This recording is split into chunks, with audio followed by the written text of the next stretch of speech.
கவனிப்போம். இப்போ நம்ம இந்த அர்ப்பண வாழ்க்கை அர்ப்பணிப்பு, இந்த அர்ப்பண வாழ்க்கையினுடைய முக்கியமான ஒரு பேசிக் ஃபவுண்டேஷன் என்னன்னா பயம் இல்லாமல் வாழ்க்கை.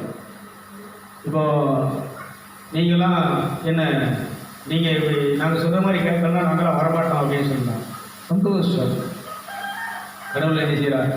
வீட்டுக்காரர் சொல்கிறாரு, நான் சொல்கிறபடி கேட்கலன்னா நான் ஒன்று என்ன செய்ய மாட்டேன், பார்க்க மாட்டேன், எதையும் கேட்க மாட்டேன், எதையும் வாங்கி கொடுக்க மாட்டேன். ரொம்ப சந்தோஷம். ஏன்னா நான் அர்ப்பணித்தவர் எனக்கு துணையாக இருக்கிறார், அவர் என்னை வழிநடத்துவார். பிள்ளைகள்கிட்ட தாய் தான், நீ எங்கள் சொல்லுபடி கேட்கலாம் அவனை படிக்க வைக்க மாட்டோம். ரொம்ப சந்தோஷம். மேலே ஒருத்தர் இருக்கிறார், ஏன்னா அவர் இவங்க மனசில் தூண்டுதல் அளித்தா தான் உனக்கு அந்த காரியத்தை செய்து வைப்பார். கைதுக்கு கிளம்பமோ இதாங்க பயம் வேண்டாம். அதாவது நான் மனுஷனை, அதான் மனிதர் என்னை கைவிட்டாலும், இந்த மாமிசமே அழுகி நாரிட்டாலும் எனக்கு யார் போதும்? இதை சும்மா பாடுறோம். நான் என்ன சொல்லுவேன், ப்ராக்டிக்கல் வாங்கன்னு சொல்லுவேன்.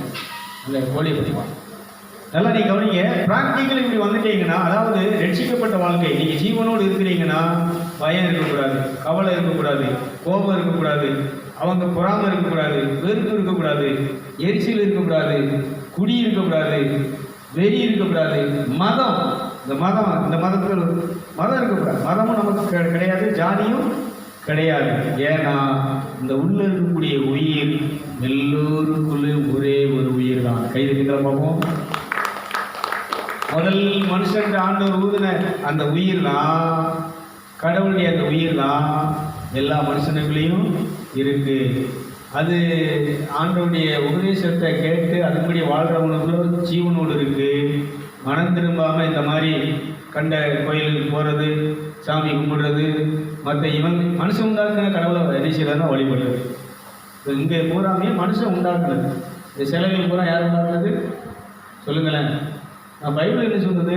நான் ஒளியாக இருக்கிறேன், நான் ஆவியாக இருக்கிறேன், நான் நெருப்பாக இருக்கிறேன், எனக்கு ஒரு உருவமே கிடையாது. அப்போ அந்த ஏசனார் மாதிரியே ஒரு சிறுவம் வச்சுருக்குறாங்க, படம் வச்சு எல்லாம் வித்துட்டு இருக்கிறாங்களே, அந்த காலாண்டில் இருக்கிறது பூரா அந்த ஏசனார் கிடையாதா? கிடையாது. அவர் உருவத்தில் வந்தார்ல, அவர் யூதனையா, அந்த உருவமே இந்த உருவம் கிடையாது. உணவு ஒருத்தர் நாடகம் நடித்த அந்த நாடகத்தில் உள்ளதை அப்படி எடுத்து அதை எழுதிட்டாங்க. அந்த ஏசனார் படம்னு சொல்லி விற்க ஆரம்பிச்சு பூரா வியாபாரம். இன்னைக்கு காமாட்சிப்பட்டியில் பூரா அன்னைக்கு சாமியாருக்கு தெரியாதா? இன்னும் நிறைய சாமியார்கள் இருக்கிறாங்க. கட்சிமேட்டியில் இருக்கக்கூடிய ஃபாதர்ஸ் எல்லாம் தப்பு, சிலை வழிபாடு தப்பு, மற்ற புனிதனுடைய இதை இதாக பண்ணுறது என்னது தவறு, கடவுளுக்கு உருவமானது. நம்ம தீவிர நற்கையில் வரக்கூடிய ஆண்டவரை தான் நம்ம என்ன செய்யணும். நிறைய ஃபாதர்ஸ் இருக்கிறாங்க, உண்மையானவங்களாம் இருக்கிறாங்க, அதெல்லாம் குறை சொல்ல முடியாது. ஆனால் நிறைய பேர் என்ன செஞ்சுருக்கிறாங்கன்னா இதுக்கு சாப்பிடப்பட்டு ஒருத்தர் சொல்கிறார், அன்றைக்கி ஒரு ஃபாதரே சொல்கிறார், கடவுளை தான் என்ன செய்யணும், இயேசுவை தான் நீங்கள் இது பண்ணணும், ஆனால் நான் என்ன செய்கிறேன், மரியாதை இது உங்களுக்கு சொல்கிறேன் அப்படின்னு சொல்லி அவர் என்ன செய்கிறார், டாக்டர் கொடுக்குறாரு.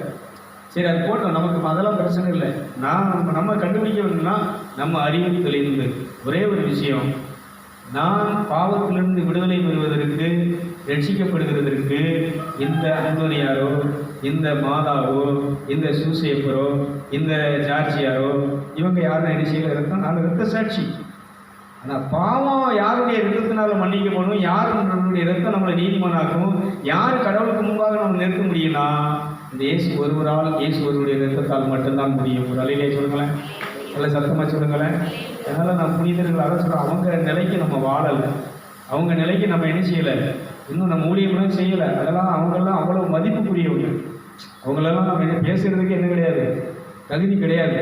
ஆனால் இதெல்லாம் பேசுகிறேன்னு சொன்னால் இன்றைக்கி மக்கள் என்ன செஞ்சுட்டாங்கன்னா அவருக்கு கொடுக்க வேண்டிய இடத்த யாரும் கொடுத்துட்டாங்க, புனிதர்களுக்கு, மாதாவுக்கு கொடுத்துட்டாங்க. அதான் தப்பு. கடவுளுக்குரிய இடத்தை என்ன செய்யக்கூடாது. இது ஒன்று தான் தப்பு, இதுதான் மைனஸ், வேறு ஒன்றும் கிடையாது. அந்த கடவுளுக்கு கொடுக்க வேண்டிய இடத்த யாரும் கொடுத்துட்டாங்க, பாஸ்டருக்கு கொடுத்துட்டாங்க, தீர்க்கதரிசி கொடுத்துட்டாங்க, அற்புதம் செய்கிற ஊழியக்காரன்னு கொடுத்துட்டாங்க. இதுதான் பிரச்சனை. அதனால தான் சொல்கிறேன், இவங்கெல்லாம் யாருன்னா மனுஷர்கள். இவங்க வரத்தெல்லாம் அந்த வல்லமையெல்லாம் தந்தது யாருன்னு சொன்னால் இந்த இயேசு கிறிஸ்து மட்டுமே. ஒரு அள்ளிலே சொல்லுங்களேன். இப்போ இவருக்கு அர்ப்பணிக்கலாமா? என்ன சொல்லுறது என்ன, இவருக்கு அர்ப்பணிக்கலாமா? உங்களுக்கு உயிரை கொடுத்தவங்களுக்கு அர்ப்பணிக்க போறீங்களா? உங்க உயிரை எடுத்துருக்கிறவங்களுக்கு உங்க வாழ்க்கை அர்ப்பணிச்சு வாழ போறீங்களா? கடவுளை காக்கணும். இதை இந்த கேள்வி எல்லாரும் வரணும். நம்ம பொண்டாட்டி பிள்ளைகள்லாம் நம்ம உயிரை எடுத்துட்டு இருக்கிறாங்க, சரிதானே? உண்மையா இல்லையா? என்ன வைக்கலாம்ல, நம்ம உயிரை நினைஞ்சிருக்கிறாங்க. அதை செய், இதை செய், அதை வாங்கிட்டா, இதை வாங்கிட்டா நம்ம நினைஞ்சிருக்கிறாங்க, உயிர் எடுத்துட்டு இருக்கிறாங்க. ஆனா நமக்காக உயிரை கொடுத்தது யாரு சொல்லுங்க? நம்ம பிள்ளைகளுக்காக உயிர் கொடுப்போமா? சொத்தை கொடுப்போம், வீட்டை கட்டி கொடுப்போம், பணத்தை கொடுப்போம், என்ன நம்ம உயிர் கொடுப்போமா? அப்போ இதுலதான் நம்ம யாருன்னா கடவுள் யாரு? நான் கேட்கிற இந்த புனிதர்கள் யாராவது நமக்காக உயிர் கொடுத்தாங்களா? இல்லை. கடவுளுக்காக வாழ்க்கையை அர்ப்பணித்து அவர்கள் பாடுபட்டார்கள், கஷ்டப்பட்டார்கள். யார் மீதையும் சண்டை போடாம, யாரையும் வெறுக்காம, யாரையும் பகைக்காம இவர்கள் அவருக்காக ஜெபம் பண்ண, மன்னிங்க ஆண்டவரே ஜெபம் பண்ணார்கள். அவ்வளவுதான். இயேசு எப்படி வாழ வேண்டும் என்று விரும்பினாரோ அப்படி இயேசுடைய விருப்பப்படி சொற்படி வாழ்ந்த புனிதர்கள், பரிசுத்தவான். கைதிகள், அந்த பரிசுத்தவான்கள் நல்லா கைதிகள் இருக்கணும். அதெல்லாம் நம்ம வாழ்க்கணும். அவங்கெல்லாம் என்ன செய்யணும்? இன்னைக்கு அவங்களுடைய அருள் நமக்கு உதவி, நமக்கு என்ன செய்யணும்? வேணும். அந்த அவங்களுக்கு இருந்த ஞானம் நமக்கு என்ன செய்யணும்? வேணும். நான் அதெல்லாம் என்ன செய்யலன்னா இது பண்ணலை. ஒரே ஒரு விஷயம், இப்படி போய் கொடியேற்றி திருவிழா கொண்டாடி சப்பத்துக்கு முன்னால் போய் கும்புடி சிலுவை போட்டு உருண்டு கடவுளுக்கு கொடுக்க வேண்டிய இடத்தை அங்கே கொடுத்தீங்கன்னா இது என்னது? சாபம். இது என்னது? பாவம். இது என்னது? கடவுளுக்கு விரோதமான செயல். கடவுளுக்கு கொடுக்க வேண்டிய இடத்த பாசம். நான் தீர்க்க தரிசிக்கிறது இன்னைக்கு நான் சொல்கிறேன்டா. இன்னைக்கு ஆண்டவர் நைட்டில் நான் இந்த இதை நேரத்திலிருந்து தியானிச்சுட்டு என்ன சொன்னார்னா, இசைக்கு சொன்ன அதே தீர்க்க தரிசனத்தை நீ இந்த மக்களுக்கு உரை. இந்த செத்து போன இந்த நிகழ்ச்சியை பார்க்கிற உன் வார்த்தையை கேட்கிற அத்தனை பேருடைய ஆவியும் உயிர் பெறும் என்று சொன்னார். கைதிகள் ஆவியானவர். அதான் அந்த செய்தி. இந்த மெசேஜ் எதுக்கு எடுத்தேன்னா, எசேக்கியேல் இதை படிச்சுட்டு இருக்கும்போது சொன்னார், எசேக்கியேல்கிட்ட சொல்லி அவன் வாயில வார்த்தையை வச்சு இந்த எலும்பு குழுக்களுக்கு உயிரடைன்னு சொல்லும்போது, இது உயிரடைன்னு சொன்னது போல உன் வாயிலும் என் வார்த்தையை வைக்கிறேன். நீ இந்த உலகம் மட்டும் செத்து கிடக்கக்கூடிய இந்த ஆவிகளுக்கு நீ தீர்க்க தரிசன உரை. அதனால தான் நீங்கள் இவ்வளோ போல்டாக பேசிட்டு இருக்கிறேன். அதனால தான் சொல்லுங்கள், தேவசாயல் நிகழ்ச்சியை பார்க்குறவங்க நிச்சயமாக 100% சொல்கிறேன், நீங்கள் இப்படி கண்ணை மூடி தியானத்தில் உட்காந்து ஒரு குறிப்பிட்ட நேரம் அவர் பாதத்தில் காலையிலேயும் சாயங்காலம் நீங்கள் ஒப்படைக்கும் போது, அதான் சொல்கிறேன், ஒரு 6 மணி நேரம் கண்டினியூ உட்காந்துருந்தேன். ஒரு 6 மணி நேரத்தில் அந்த ஒளி வந்து உள்ளே லோட் ஆகிடுச்சு. உள்ளே இருந்து இருள் என்ன செஞ்சிருச்சு? அந்த ஒளி நாவி என்ன செஞ்சிருச்சு? நான் சொல்கிறேன், எல்லாருக்குள்ளேயும் அந்த கோயிலுக்கு போகும்போது, காமடிப்படிக்கு போகும்போது, வேளாங்கண்ணி போகும்போது, திருச்செந்தூருக்கு போகும்போது, இல்லை நீங்கள் இருக்கக்கூடிக்கு போகும்போது ஒரு இருள் நாவி ஒளி இருக்குது, ஒரு சக்தி இருக்குது. அந்த சக்தி உங்களுக்கு சில காரியங்களை பண்ணி கொடுக்கும். ஆனால் என்ன கொடுக்காதுன்னு சொன்னால், நிம்மதி என்ன செய்யாது? கொடுக்காது. உங்களுக்கு நித்திய ஜீவன் என்ன செய்யாது? கொடுக்காது. உங்கள் வீட்டில் செழிப்பு என்ன செய்யாது? எனக்கு சாபமாக இருக்குது. இந்த சாபம் இருக்கிற வரைக்கும் அங்கே அவங்களால என்ன செஞ்சாது? இதை போக்க, இந்த சாபத்தை போக்கக்கூடிய, இந்த பாவத்தை நீக்கக்கூடிய ஒரே ஒரு சக்தி யாருக்கு மட்டும் இருக்குன்னா, இயேசுவுக்கும் இயேசு ரத்தத்துக்கு மட்டும் இருக்கிறது. கைதிகளமாகவும் இவெல்லாம் மேட்டர். அதனால் இவருக்கு அர்ப்பணிக்கிறதுல நமக்கு எந்த பயமும் வேண்டாம். இவரை நம்பி தைரியம் என்ன செய்யலாம்? நீங்கள் அர்ப்பணிக்கலாம். அர்ப்பணித்து ஒரே ஒரு விஷயம் என்னென்னா, டெய்லி காலையில் எழுந்த உடனே இன்னைக்குரிய காரியங்களை இறைவா நீயே என்ன செய்கிறாய், சந்திக்கிற, நீயே பார்த்துக்கிற அப்படின்னு சொல்லி உன்னுடைய படிப்புக்குரிய காரியங்கள்லாம் நீ கேட்காமலே அவங்க என்ன செய்கிறாங்க? செய்ய தயாராக. கடை வாங்கினாலும் என்ன செய்வாங்க? செஞ்சிடுவாங்க. இது மாதிரி நம்ம உடலுக்கு ஆரோக்கியத்தை கொடுக்க வேண்டியது, நமக்கு சமாதானத்தை கொடுக்க வேண்டியது, நமக்கு ரோட்டில் போகும்போது ஆபத்துகள் எதுவும் வராமல், விபத்துகள் வராமல் நம்மளை பாதுகாக்க வேண்டியது, எல்லா சூழ்நிலையும் நம்மளை நல்லா வைக்க வேண்டிய வேலையை யார் பண்ணியிருக்கிறா சொல்லுங்க? நமக்குள்ளே வாசம் பண்ணுகிற இந்த பரிசுத்த ஆவியானவர் இயேசு கிறிஸ்துனுடைய ரத்தம் நம்மளை வழிநடத்தி கொண்டு இருக்கிறது. நீங்கள் நல்லா வச்சுருப்பீங்க. காலையில் எழுந்திரிச்சோன்னு இந்த நாளை உங்கள் பாரத்தை ஒப்படைச்சி, என்னையும் ஒப்படைச்சி, ஆவி ஆன்மா உங்கள்கிட்ட ஒப்படைச்சி, நான் இன்னைக்கு நீங்கள் கொடுத்த கடமையை வேலையை நான் நினைச்சேன் சந்தோஷமாக செய்கிறேன். என் முன்னாடி எனக்கு சுண்ணி கேட்டாலும் சரி, கேட்காட்டும் சரி, என் வீட்டுக்காரர் என்ன நல்லா வச்சிருந்தாலும் நல்லா வந்தாலும் சரி, நான் கேட்டதை வாங்கி கொடுக்காட்டும் சரி, நீங்கள் என்ன நல்லா வச்சுருப்பீங்க, அது போதும் அப்படின்னு சொல்லி இருக்கும்போது, அவர் மூலமாக இல்லைனாலும் வேறு யார் மூலமாகவும் அந்த காரியம் தெரிஞ்சிருவார்னு ஆண்டவர் நிறைவேற்றுவார். கைதிகளமாகவும் இன்னைக்கு எனக்கு நடந்துட்டு இருக்குங்க. இன்னைக்கு நான் பார்க்குறேன், டெய்லி பார்க்குறேன். இன்னைக்கு திங்கக்கிழமை கோர்ட்டுக்கு போக வேண்டிய ஆயிடுச்சு. வைக்கில் ஃபோன் அடிக்கிறாரு. அந்த வந்தார் ஒரு பெரியவர், அவரை கூட்டிகிட்டு போகிறது நடக்க முடியல, அவர் சோமில் போகிறது காரில் தான் கொண்டு போன்ட்டார். காரில் கொண்டு போனால் இன்னும் கொஞ்சம் செலவாகும். இன்னைக்கு கொஞ்சம் 6 செலவாயிடுச்சு. ஆனால் அந்த காரியத்தை பாருங்களேன், நானும் நினச்சி பார்க்கல, இது பண்ணலை. ஆனால் எப்படி ஆண்டவர் அதை பண்ணார்னா அது ரொம்ப மிராக்கிளுங்க. இப்போ நான் சொன்னேன், இன்னைக்கு என்ன தேவைங்கிறது எனக்கு தெரியாது, ஆனால் உங்களுக்கு தெரியுது. ஆனால் அதை நீங்கள் ஏற்பாடு செய்து வைக்கிறீங்க. கைதிட்டுகளை பார்ப்போம்.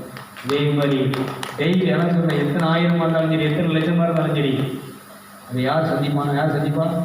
டீச்சர் உங்கள்கிட்ட என்ன சொல்லுவேன்? இந்த வார்த்தையை தான் சொல்லுவேன். அதனால் நாம் கடன் கொடுக்குறவர்களாக கடன் வாங்குறவர்கள் அல்ல. இன்றைக்கி நினைச்சிட்டு இருக்காரு, கொடுக்க வச்சுட்டு தான் இருக்கிறார். அதனால் நீங்கள் நல்லா யோசித்துக்கோங்க. இந்த மாதிரி நம்ம வாழ்க்கையை என்ன சொன்னால் கடவுளுக்கு அர்ப்பணித்து வாழுங்க. நீங்கள் யாராக இருப்பீங்கன்னா வாழால் தலையாக இருக்க மாட்டீங்க, கீழாக இருப்பீங்க, மேலாக இருப்பீங்க, ஆசீர்வாதம் இருப்பீங்க. அதனால் ராணி சிஸ்டருக்கு போங்க. நீங்கள் இந்த அர்ப்பணத்தை நினைச்சிங்கன்னா மேலே ஒப்பு கொடுங்க. இவங்க அர்ப்பணத்தை வாசித்து முடித்த உடனே அப்படியே எல்லோரும் எழுந்து என்ன செய்ய போகிறோம்? குடும்பம் எல்லோரும் என்ன செய்ய போகிறோம்? எழுந்து நின்று இதே போல் நம்ம அர்ப்பணித்து இந்த அர்ப்பணம் 6ஆம் அணிக்கில் போக போகிறோம். இந்த 6ஆம் அது ரொம்ப வித்தியாசமாக இருக்கும். மேலே இந்த மைக் வச்சுருக்குது, மேலே நின்றுக்கும் மைக் இருக்குது. திரும்ப கொடுக்கும்போது என்ன செய்யும்? நீ மேலே போய் மைக்கு தானே. அப்போ இந்த மாதிரி இந்த ஆவிக்குரிய வாழ்க்கையை நம்ம என்ன செய்யணும்னா உண்மையில் அர்ப்பணித்து வாழ்ந்தால் தான் வரங்கள், புதுமை செய்யும் ஆற்றல், அற்புதங்களை செய்கிற சக்தி, பேய்களை ஓட்டுகிற வல்லமை, நோய்களை குணமாக்குறது, ஆவிகளை பகுத்தறிகிறது, அந்நிய பாஷை வரம், மற்ற இந்த தீர்க்க தரிசனம். நீங்கள் என்ன சொன்னாலும் என்ன செய்யும்? கடவுளுடைய வார்த்தை என் வாயில் இருக்கா, நான் சொல்கிறது என்ன செய்யும்? நடக்கும். அப்படின்னா நடக்கும். புனிதர்களுக்கு நடக்கலையா? மரியாளுக்கு நடக்கலையா? அந்தோனியார் செல்ஸ்டியார் சூசியத்துக்கு நடந்தது போல நீங்கள் சொல்கிற அத்தனை என்ன செய்யும்? நடக்கும். அதனால் அவங்க ஒரே ஒரு காரியம் என்ன பண்ணாங்கன்னா, அவர்கள் தன் வாழ்க்கையை கடவுளுக்கு அர்ப்பணித்தார்கள். கைதிட்டுகளை பார்ப்போம். சமரியார் யார் தெரியுமா? ராஜாங்க. ராஜாவுடைய இளவரசன், அரச. எனக்கு அரச இது எனக்கு தேவையில்லை, அரண்மனையில் நான் இருக்க விரும்பலை, அந்த ராஜாவா நான் வாழ விரும்பலை, இது எனக்கு வேண்டான்னு சொல்லி நீ இயேசுவை நம்பி இயேசுக்கு முன்னால் போகிறேன்னா எல்லாத்தையும் உடுத்தின துணியை கூட உறிஞ்சி போட்டு போனார் தகப்பனார் ராஜா. தேவையில்லைன்னு உறிஞ்சி போட்டு கடவுளை என் தகப்பன், அவருக்கு என் வாழ்க்கையை அர்ப்பணிக்கிறேன்னு சொல்லி அர்ப்பணித்த அர்ப்பணம் தான் அர்ப்பணம். கைதிகளமாக அந்த நேரம் எடுத்துக்கோங்க, மாதாவை எடுத்துக்கோங்க. எல்லா புனிதர்களுடைய வாழ்க்கையை வள இந்த ஜார்ஜ் இந்த தேவசாயம் இல்லை அருள்வாய்மொழியில் பார்க்குறோம்ல, அவர் வீட்டம்மான்னு சொன்னார். ஒரே ஒரு வார்த்தை, நீ எனக்கு மனைவி தான், ஆனால் இயேசுக்கு நான் அர்ப்பணித்தபடினாலே நீயும் அந்த இயேசுக்கு உன்னை அர்ப்பணித்து நீ வாழ்ந்தால் எனக்கு மனைவியாக இருக்க முடியும். நீ இயேசுக்கு அர்ப்பணிக்கவில்லை என்றால் எனக்கு மனைவியாக இருக்க முடியாது, நான் அவர் விருப்பப்படி வாழப்போகிறேன் என்று சொன்னார். அதுக்கப்புறம் அந்த அம்மாவும் அர்ப்பணித்து 2 பேரும் கடவுளுக்கு அர்ப்பணித்து குடும்பமாக கடவுளுடைய அருளை பெற்று வாழ்ந்தாங்க. கைதிகளமாகவும் தானே ஒரு கல்யாணம் முடிச்ச ஆள் தான் அனுப்பிச்சாரு. ஒரு அரண்மனையில் அவர் தான் காரியகர்த்தா, எல்லாருக்கும் சம்பளம் போடுறது அவர் தான். எந்த ஒரு கட்டடத்தை கட்டினாலும், கோட்டையை இது பண்ணனாலும் சரி, யுத்தத்துக்கு உத்தரவிடணும் அவர் தான் பண்ணணும். ஒரு தளபதி, ஒரு அந்த காரியகர்த்தா, அந்த அரண்மனைக்கே பொறுப்பாளர் யாருன்னா அவர் தான், ராஜாவுக்கு அடுத்து அவர் தான். ஆனால் அந்த ஆள் என்ன சொல்கிறாருன்னா, நான் இயேசுக்கு என் வாழ்க்கையை அர்ப்பணித்து விட்டேன். நான் மதத்தில் கிறிஸ்தவ மதத்துக்கு என்ன செய்யலை, மதத்துக்கு நான் மதத்தில் இல்லை, ஆனால் யாரோடு இருக்கிறேன்?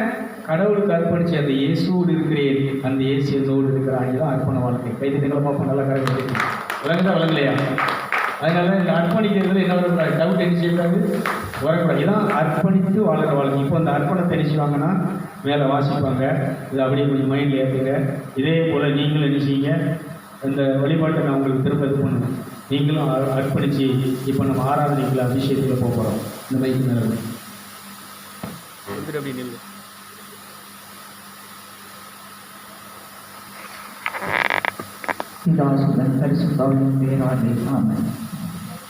விண்ணகத்தையும் மண்ணகத்தையும் படைத்து அனைத்தையும் ஆண்டு பாதுகாத்து பராமரித்து வழிநடத்துகின்ற உலகத்தில் உள்ள எல்லா மதத்தவர்க்கும் நிலத்தவர்க்கும் மொழியினருக்கும் நீர் ஒருவரே கடவுள், என் ஒரே கடவுளாகவும் தந்தையாகவும் என் தாயாகவும் என் உடலாகிய ஆலயத்தில் இருந்து 32 ஆண்டுகளாக என்னை வழிநடத்தி வந்து என் பரலோக குடும்பத்துக்கு எனது அர்ப்பண வாழ்வை புதுப்பித்துக் கொள்கிறேன்.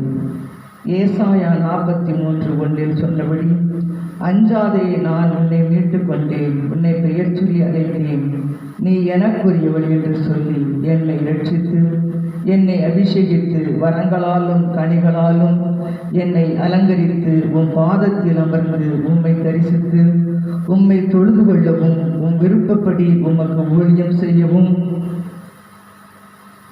இந்த 32 ஆண்டு காலமாக என்னை வழிநடத்தி வந்த என் தேவாதி தேவனுக்கும் ராஜாதி ராஜனுக்கும் இருந்தவரும் இருக்கின்றவரும் வருகிறவருமாகிய என் தேவனுக்கு கோடான கோடி ஸ்தோத்திரங்களையும் நன்றிகளையும் துதிகளையும் ஆராதனைகளையும் வணக்கத்தையும் செலுத்துகிறேன்.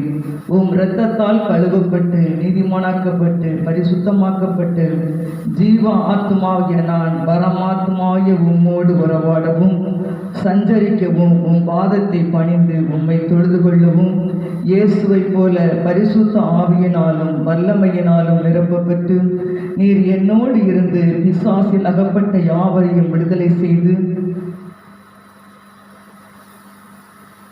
தேவனோடு வருகிற எல்லா மக்களுடைய தேவைகளை சந்திக்கும்படி தேவையோடு வருகிற எல்லா மக்களுடைய தேவைகளை சந்திக்கும்படி ஆவியானவர் என்னை வழிநடத்த வேண்டும் என்று உம் பாதம் அணிந்து உம்மை நான் வேண்டிக் கொள்கிறேன். இந்த 33வது ஆண்டில் உமக்கு பிரியமான வாழ்க்கை வாழ்ந்து நிறை கற்பு ஏழ்மை உண்மை கீழ்ப்படிதல் உள்ளவளாக வாழவும் அநேக ஆன்மாக்களை ஆதாயம் செய்யவும் ஈசாயின் மகன் தாவீது உமக்கு பிரியமான காரியங்களை செய்தது போல உம்மை சந்தோஷப்படுத்தக்கூடிய காரியங்களை செய்யவும் என் வாழ்க்கையில் வரக்கூடிய சிலுவைகள் பாடுகள் வேதனைகள் நிந்தைகள் விலகினங்கள் அனைத்தையும் மனமகிழ்ச்சியோடு ஏற்றுக்கொண்டு நிறைவற்ற நீதிமான்கள் கூட்டத்தில் பரிசுத்த ஆவியானவரின் ஐக்கியத்திலும் நான் வாழ வழிநடத்த வேண்டும் என்று திரியேக தேவனின் பாதத்திலே என்னை சமர்ப்பணம் செய்கிறேன். ஆமென். விண்ணக தந்தைக்கு நாம் நம்மளை அர்ப்பணிப்போம். 2 கரங்களை மேல் வைத்து வைப்போம். அப்படியே தலைக்கு மேலே கரங்களை கூட்டியவாறு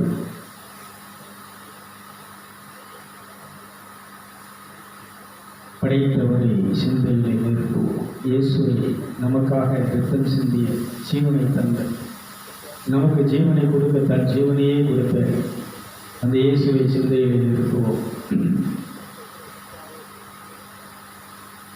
இயேசுவை பரலோக பிதாவே பரிசுத்த ஆவியானவரே பிரியேக தேவனை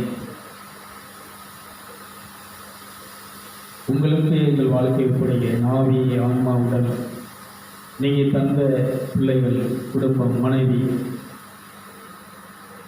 நிலம் விவசாயம் ஆடு மாடுகள் வேலை எல்லாவற்றையும் உங்கள் கையில் ஒப்படைக்கிறேன் அர்ப்பணிக்கிறேன். இத்தனை வருட காலமாக என்னை பாதுகாத்து பராமரித்து உண்ண உணவு ஒடுக்க உடை இருக்கிடம் தந்து என்னை வழிநடத்திய அபேசுல வழிநடத்திய பாதுகாத்து என் எஜமானனை என்னை ஆளுகின்ற இறை அரசி தேவராட்சியமே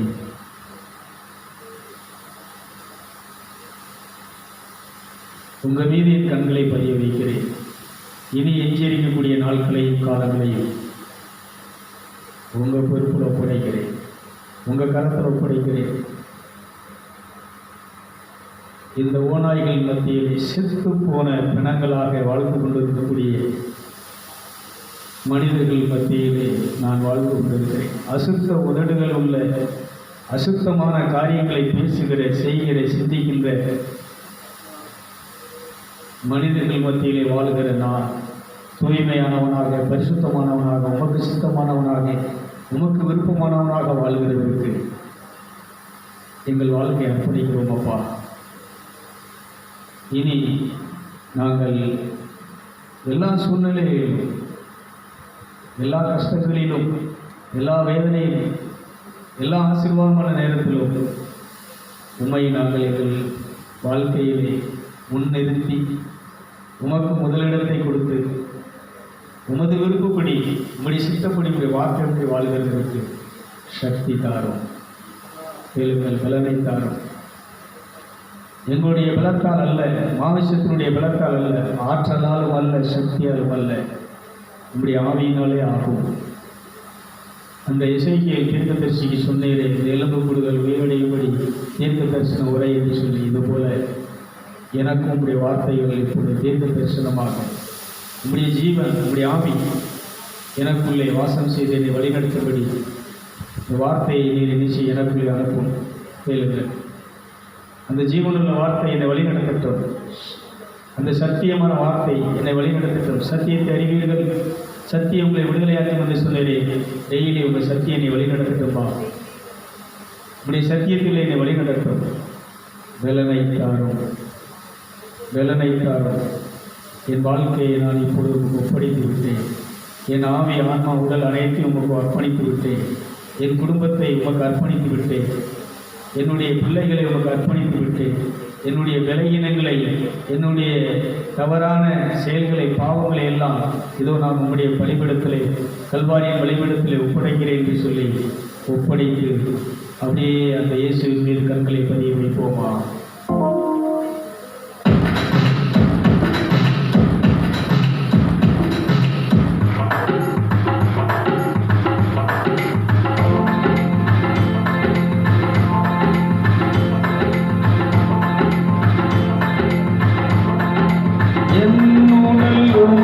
சொந்தம் இதில் என்னாலும் வாசம் செய்யும். என் உடல் உமக்கு சொந்தம், இதில் என்னாலும் வாசம் செய்யும். அடிமை நான் ஆண்டவரே, என்னை ஆட்கொள்ளும் என் தெய்வமே. அடிமை நான் ஆண்டவரே, என்னை ஆட்கொள்ளும் என் தெய்வமே. தெய்வமே, தெய்வமே, அடிமை நான் ஆட்கொள்ளும், அடிமை நான் ஆட்கொள்ளும்.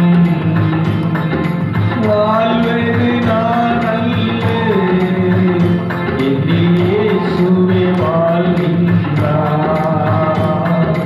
வாழ்வது நான் அல்ல, என்னில் இயேசுவே வாழ்கின்றார். அடிமை நான் ஆண்டவரே, என்னை ஆட்கொள்ளும் என் தெய்வமே.